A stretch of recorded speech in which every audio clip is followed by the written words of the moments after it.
It's not about falling down. It's about how fast you can get up after you have fallen down. That's where the magic is. Discover what it takes to be a world-class entrepreneur. No success story ever happened without any struggle at the beginning. And how you can have it all from the greatest minds in business. Why do you think people give up when business gets tough? Welcome to the Woman Entrepreneur Podcast. Here is your host, international award-winning entrepreneur and founder of Woman Entrepreneur, Erna Vasan.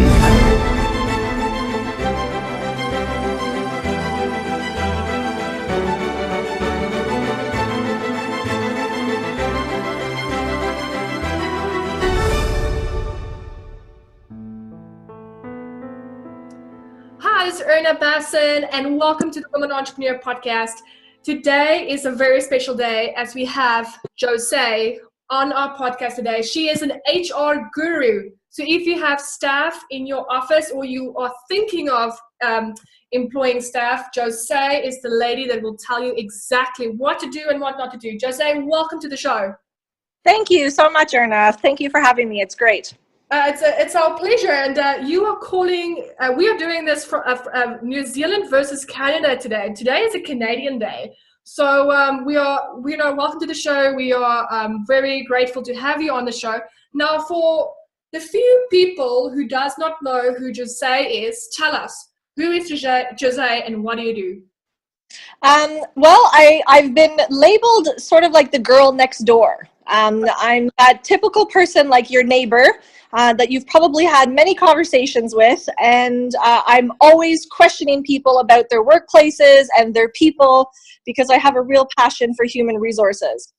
My goal is to help leaders create stronger workplaces. Since we spend more time at work than we do at home, that is what I strive to do. So I'm always looking for new opportunities, speaking to new people, and seeing if I can learn from them and share some of my tips that I've learned along the way. Awesome. And did you always know that you want to go into HR, or did the journey just develop into going into HR? It actually just developed. I started about 2001, and I didn't really know what HR stood for. Okay. I had interest in working with people, and I really had to, get to know what human resources meant. And once I did, then I realized, oh, that's something that I like doing. And then I kind of, got an HR job without fully understanding that it was an HR job, and then absolutely fell in love, and then wanted to do my degree, and then I wanted to move up the ranks, and obviously now is history. So yeah, I mean, it's a great career to have because, I mean, with the company sizes that's growing, you always need people to build companies, right? Absolutely. And I think what's been great about human resources is we're becoming much more prominent within all types of companies. So not just large corporations, small businesses and medium-sized businesses are also seeing the value of having someone in human resources. And if they don't have someone full-time, that's great. They can also get consulting information, just to have a second set of eyes and ears to help out with anything that's related to their employees. Yeah, and I mean, happy employee means happy, profitable company, right? Absolutely, yeah.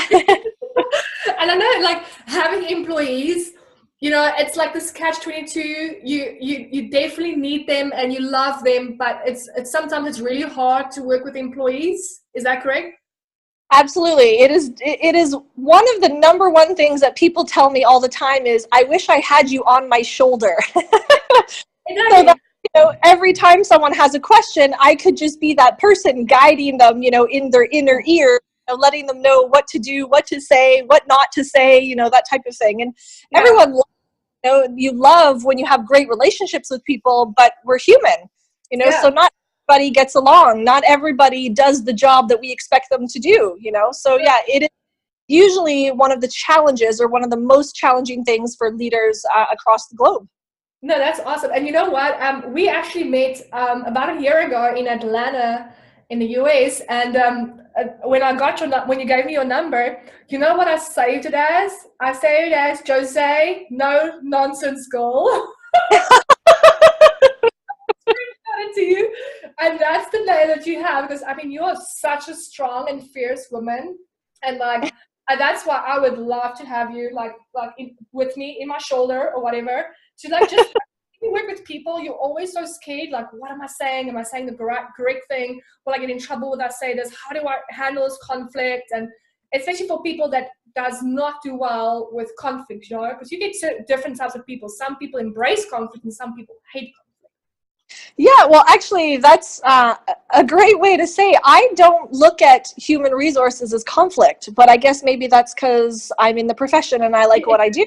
Yeah. You know, anytime someone, you know, has a challenge, I just look at it as a new opportunity to help someone grow and develop, as opposed to labeling it as conflict, you know? Yeah, because conflict is like a negative word. So maybe it's just maybe like a communication gap or better communication skills that we need to build. So let's get straight into the questions. What do you think is the number one problem most companies experience within their workplace, and how can they solve that problem? Well, I think every business, Erna, has sort of a 10% rule. 10% of employees are generally unhappy, don't want to be there, don't like their job, you know, and then 90% of your time as a leader is taken up by those 10% of people. Mm-hmm. And we tend to forget, as leaders, we'll tend to forget about the 90 other percent of people that are fabulous, the ones that are loyal, the ones that, you know, come into work every day. They even come into work sick. So I would say the number one problem really is we as leaders have to remember that there are 90% of people, 90% of staff that we have that are fabulous and that deserve our attention and energy. And yes, we still have to manage the 10% of people, you know, that are not happy, but we have to remember that it's just 10% of people. You know, exactly.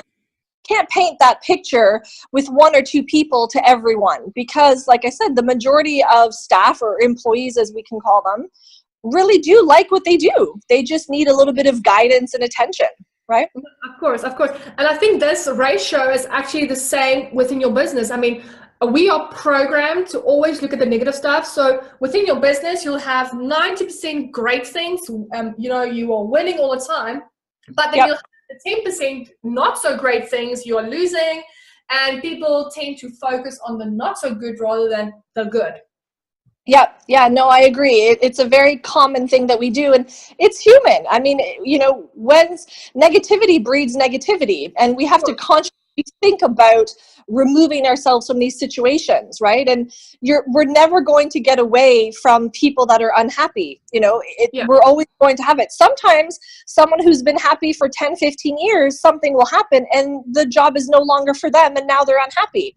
But it's okay. It's not the end of the world. You know, we just have to sort of manage those situations and really sort of program ourselves to remember that there are fabulous people within our organization, and those are the ones that we should be really focusing on. Of course.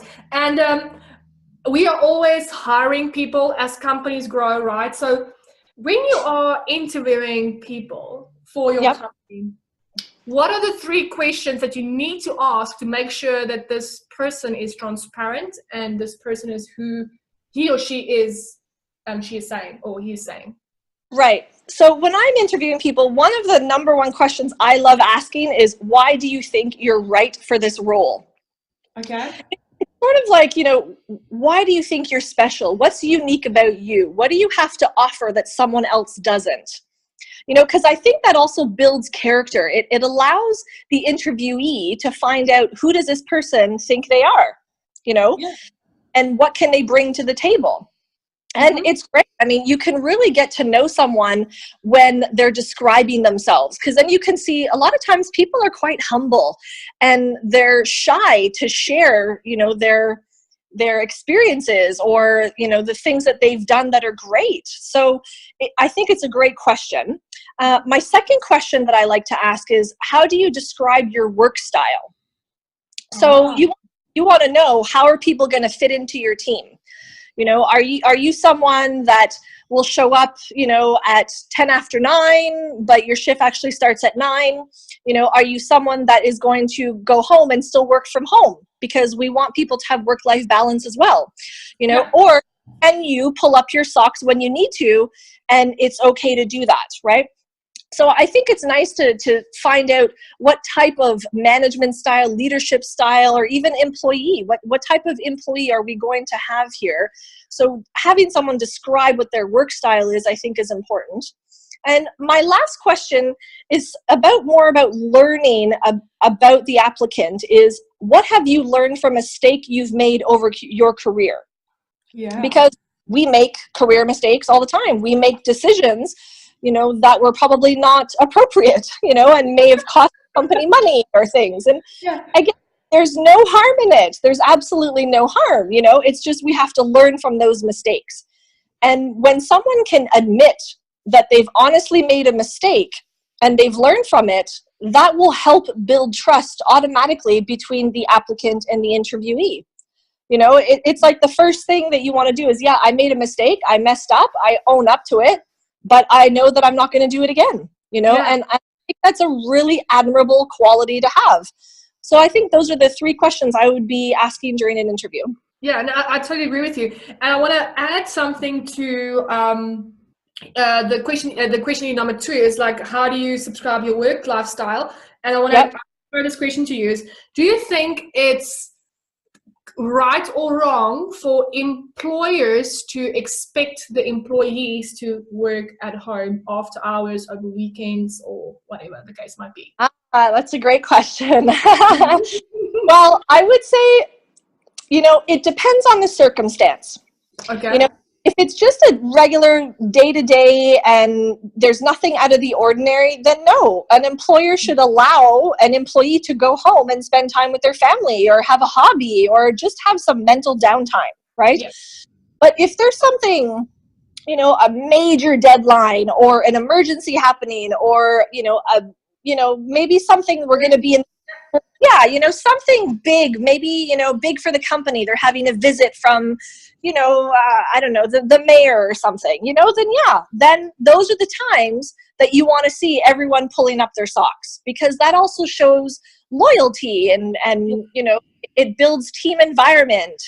And then, of course, as the employer, when people pull up their socks like that, that's when you want to, recognize whether it's, maybe an extra half a day off, or, maybe a gift card to a restaurant or something. But expectations of people working at home, I don't think that's really the way we should be doing things. Work-life balance is really important, because you can be so much more efficient when you are working, when you have a right frame of mind. And if you feel stressed all the time because you don't have downtime, you're not going to be as productive. Yeah. No, I totally agree. And we used to do the same when I still had this big company in South Africa. And we had a ton of staff, and it was always like there was always actually like overtime, because that was the industry. We were in events, right? So obviously events are nighttime, weekend time, and we always just say like, listen, do this event this weekend. We'll give you half day next Friday or something, and exactly. And they really, really appreciated that.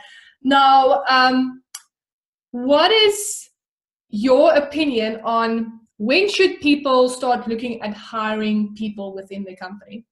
Oh, I was just talking to some clients about that today. Well, they just refresh your memory. Well, I think every single person that you employ and every single person that you connect with, you should think, could they work in my organization? Every person is a potential employee, a potential applicant, a potential partner. So when you're thinking about hiring, you should not just be hiring because you have a need at this specific time. You should really be having a succession plan. And by having a succession plan is planning ahead.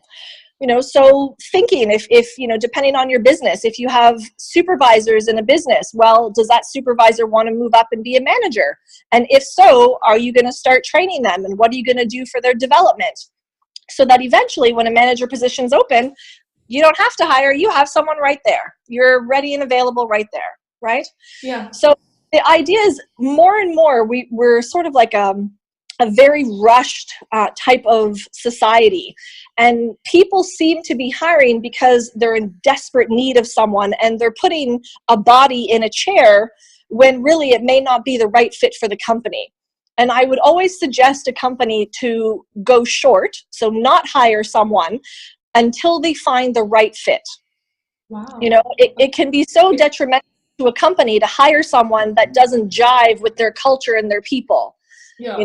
And you invest about $7,000 a person every time that you're hiring, because it's the posting of the job, it's the interviews, it's the onboarding, it's the job shadowing. That costs on average $7,000 a person. Wow. So you should really think about, your parameter before you go and hire someone. Yeah. So, and if a company is in desire need and hiring people out of urgency, and like literally they need someone within like a week to start, like that, the shit has hit the fan. It's just, called in French. They need someone to tap. What is your advice to those people? Where to find them, did you say? Yeah, what is your advice for those people that make to hire, so quickly? Yeah. Yeah, well then actually I would say group interviews. So to go ahead and find, because you absolutely need someone, but make sure that you have more than one person's opinion in an interview, so that you can really see if this person's going to fit within your culture and in your company. Yes. And you get maybe 4 or 5 people's opinions about this one person. Exactly. So you could have, maybe a junior manager do an intro interview, and then if they pass, then they'll go to like 2 people in middle management, that kind of thing. Right? So that at least you've got more than one person's ideas on how this person can fit into the business. Yeah, no, totally get that. And what is your 3 tips for any company that wants to have a happy work environment, which we are all striving for the How do we keep our employees happy within the workplace? Well, first I should say they should read my article in our magazine from the May issue. The title of the article is "The Secret to a Happy Work Environment." Yeah. But yeah, my 3 main things would be honesty, and being authentic, so that people, honesty and authenticity, I think, go hand in hand. Building trust with your employees, and my favorite is just being kind. Treat people the way they want to be treated. We always, the saying is treat people the way you want to be treated, but not everybody is like you, and not everybody wants to be you. Yeah, exactly. Exactly. And you know what's the interesting thing about all these things that you just said? Yeah. It does not cost the company 1 cent. Exactly. It's just sort of like common respect, right?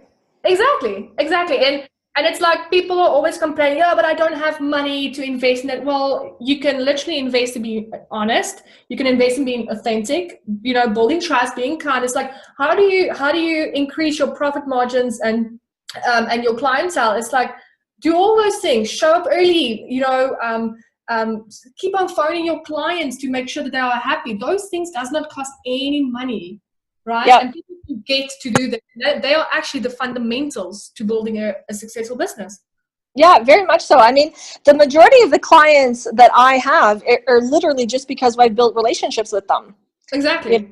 And so they've been able to see my authenticity, and that has built trust with them. And then, of course, being kind is just respectful, being courteous and kind. That's sometimes we forget that in business, and we're very driven.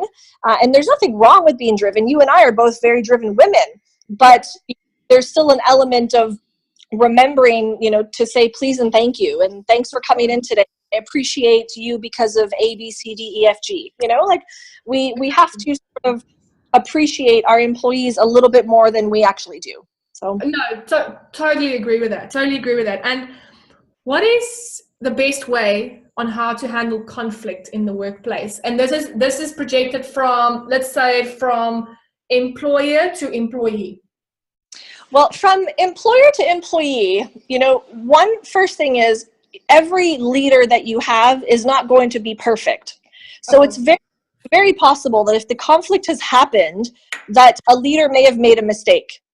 And again, it's okay. It's absolutely okay. It's the idea about owning up to it, Yeah. And anytime there's any conflict, whether it's between employer to employee or even employee to employee, you need to investigate all sides of the story before passing judgment. Even if you think you know the story, you really do need to speak to each party involved, so each person involved, and ask them for a written statement.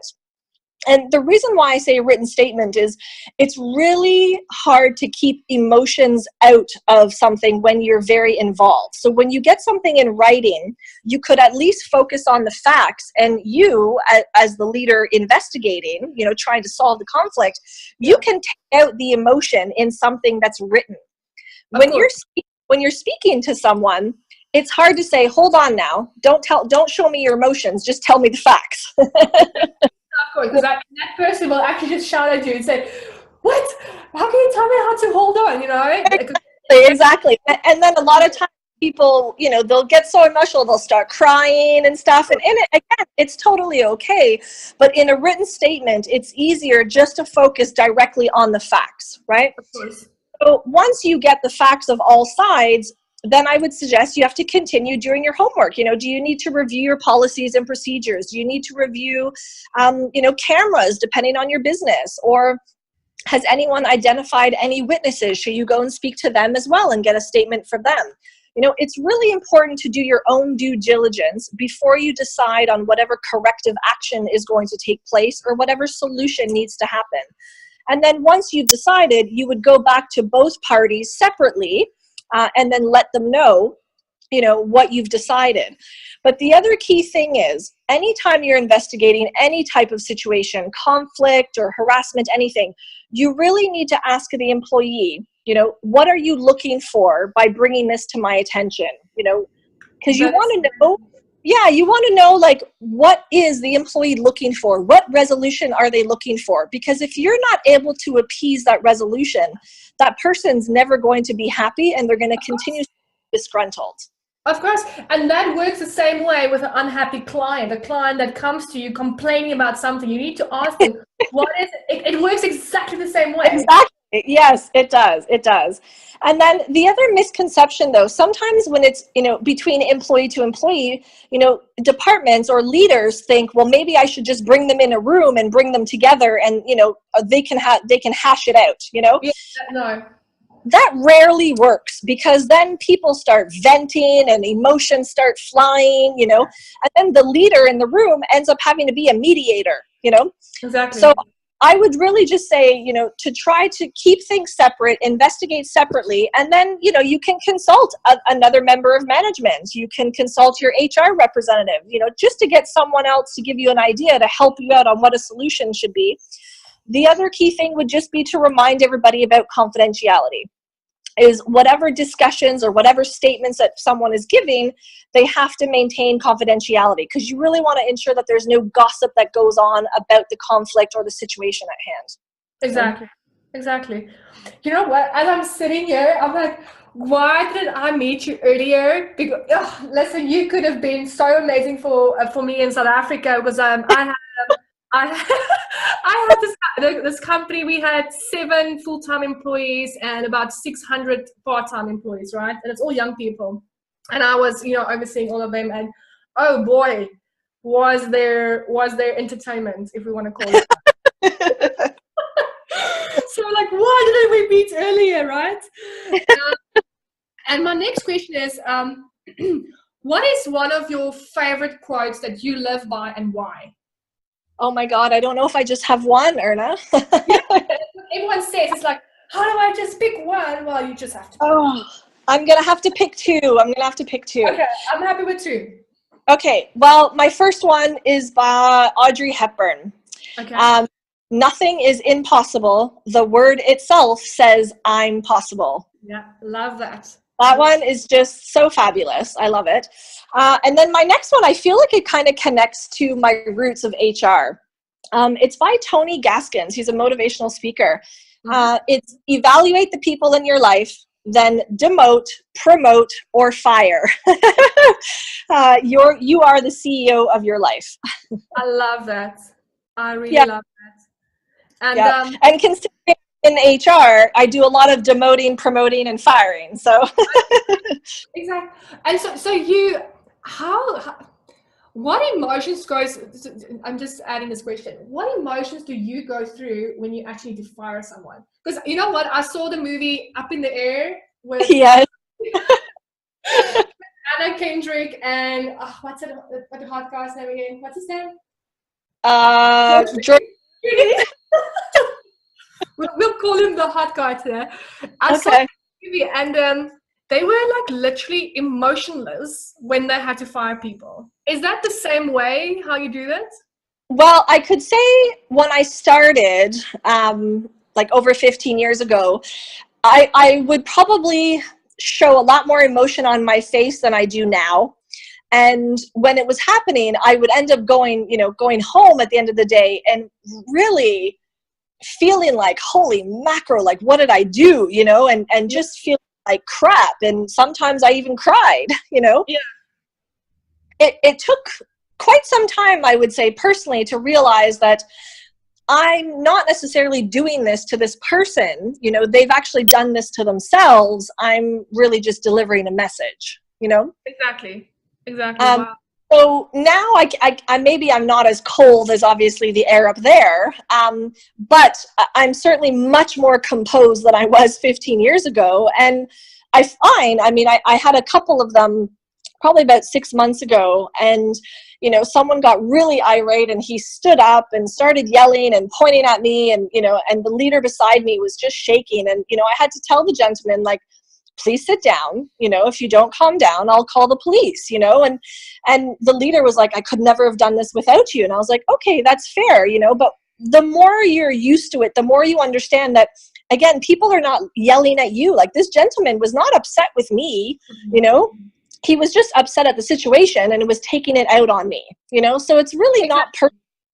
Exactly. And once you kind of clue in that it's not personal, I think it becomes easier. And I feel bad in a way saying that it's easier, but it does, because again, if someone's being terminated, it's because they're not happy. And that's what I try to share with someone is, I understand, that right now at the moment, the person is unhappy, but I said, you're going to be happier later, because clearly you haven't liked what you've been doing, which is what led us to this situation, Wow.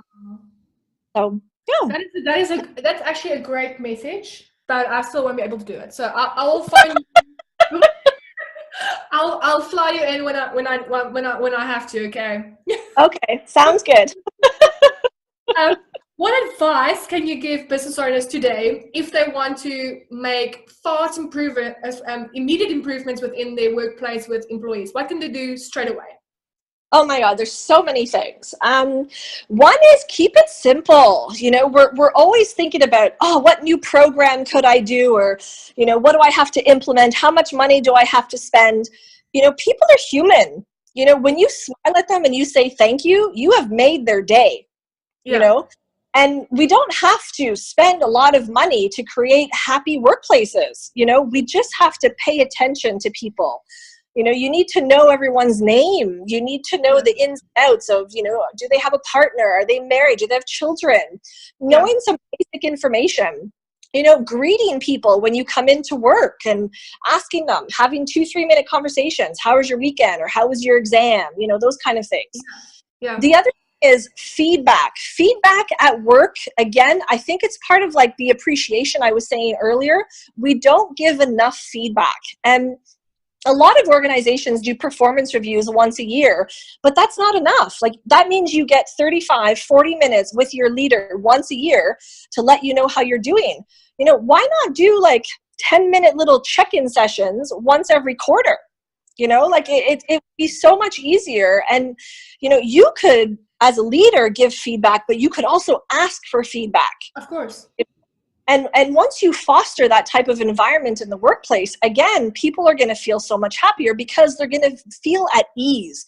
People are always nervous about doing something wrong. So the more open the feedback takes place, the more people are going to feel comfortable in a workplace. Yeah. And you know what? It's funny exactly what you said, because I was having an interview with Les. He's a business coach and an international speaker. And the question that I asked him is like, how do you get people to like you more? And he said the same thing. He said that be interested rather than interesting. Absolutely.